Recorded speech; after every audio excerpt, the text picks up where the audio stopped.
नमस्कार। मैं शालिग्राम तिवारी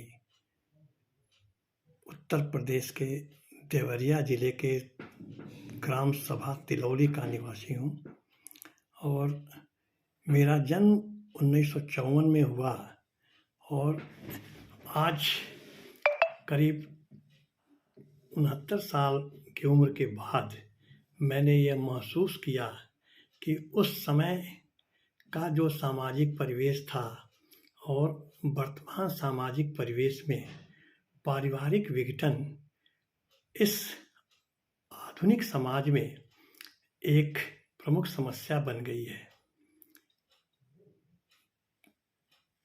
पारिवारिक विघटन उन्नत समाज का एक दुखद पहलू है।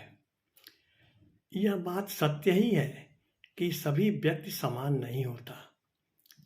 हर व्यक्ति की आमदनी, उसकी शारीरिक क्षमता, उसकी बुद्धि, उसके कौशल, उसके विवेक के अनुरूप अलग अलग होती है।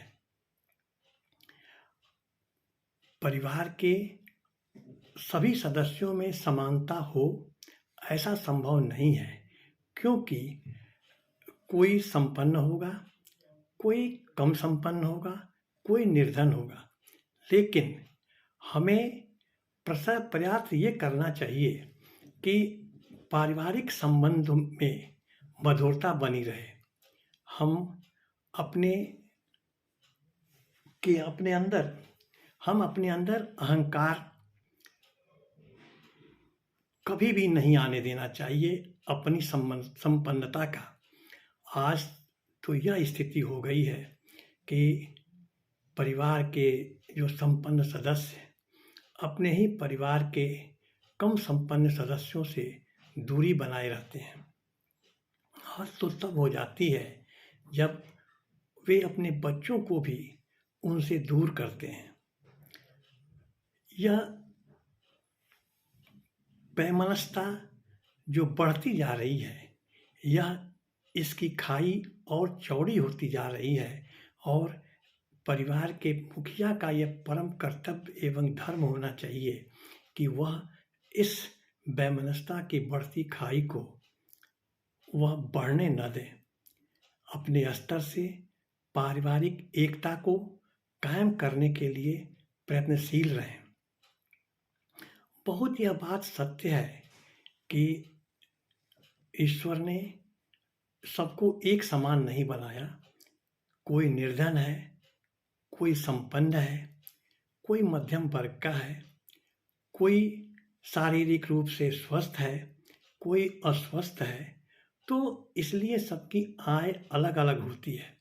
वैसे भी भगवान श्री कृष्ण ने गीता में कहा है कि बार बार गीता में इस बात कहा है कि हर व्यक्ति अपने पूर्व जन्म के कर्मों के अनुसार जन्म लेता है तथा उसका यह शरीर उसके पूर्व जन्म के कर्मों का ही एक फल है। A man is born according to his past thoughts and actions, and his body is the part of his karmas. और वहीं यह भी लिखा है कि God helps those who help his creatures। भगवान उनकी सहायता करता है जो भगवान के बनाए हुए बंदों की सहायता करता है। अतः हमें हमेशा इस बात का ध्यान रखना चाहिए कि हमें पारिवारिक एकता को बढ़ाने के लिए सदैव प्रयत्नशील रहना चाहिए और हमें हमेशा इस बात का प्रयास करना चाहिए कि हमारे परिवार के सभी सदस्य एकजुट रहें, क्योंकि संघे शक्ति, संघ में ही शक्ति है। और हमारा परिवार टूटता है तो हम कमज़ोर होते हैं। स्थिति तो तब आती है, आप कल्पना कीजिए कि यदि आप बीमार पड़ जाते हैं और पारिवारिक एकता में कमी है, तो उस समय आपको उपचार करने के लिए आप अकेले पड़ जाते हैं। यही नहीं, अगर आप बहुत प्रसन्न हैं और फिर भी आप अगर अलग हैं, अकेले हैं, तो आप अपनी प्रसन्नता को साझा किससे करिएगा? प्रसन्नता को साझा करने के लिए भी तो दो आदमी चाहिए। तो आज स्थिति यह है कि न तो आप अपने दुखों का साझा कर पा रहे हैं और न ही आप अपनी प्रसन्नता को साझा कर पा रहे हैं। इसलिए हमें यह हमेशा ध्यान देना है कि परिवार के मुखिया हमेशा इस बात को ध्यान दें कि परिवार के सदस्यों को जोड़ने का काम करते रहें और कोशिश करें कि वह परिवार के सभी सदस्य समय-समय पर सामूहिक कार्यों में, पूजा-पाठ के कार्यों में एक साथ इकट्ठे हों, मिल-जुल के बैठें और कभी भी ऊँच-नीच का, संपन्नता, गरीबी का ये भाव कभी भी अपने मन में यह ना आने दें और अगर हम ऐसा करेंगे तो निश्चित रूप से हमारा पारिवारिक जीवन सफल होगा।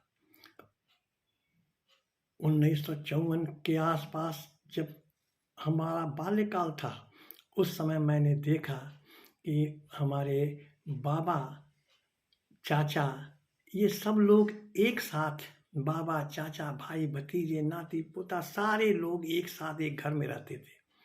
वह एक घर में 20-20 लोग रहा करते थे। आज स्थिति यह है कि आदमी घर सब लोग अलग होते चले जा रहे हैं, सब लोग अकेले पड़ते चले जा रहे हैं, सुख यहाँ तक कि सुख-दुख में भी नहीं पहुँच पा रहे हैं। ऐसी स्थिति में पारिवारिक एकता को बनाए रखना बहुत ही आवश्यक है और हम अपने स्तर से अपने सभी परिवार के मुखिया लोगों से यह निवेदन करना चाहेंगे कि आप एक ऐसी मिसाल प्रस्तुत करें, आप अपने परिवार के लिए एक ऐसा करें ताकि परिवार के सभी सदस्य एक साथ रह के परिवार को संपन्न बनाएँ, सबल बनाएँ और परिवार की उन्नति में सब लोग सहायक हों। धन्यवाद।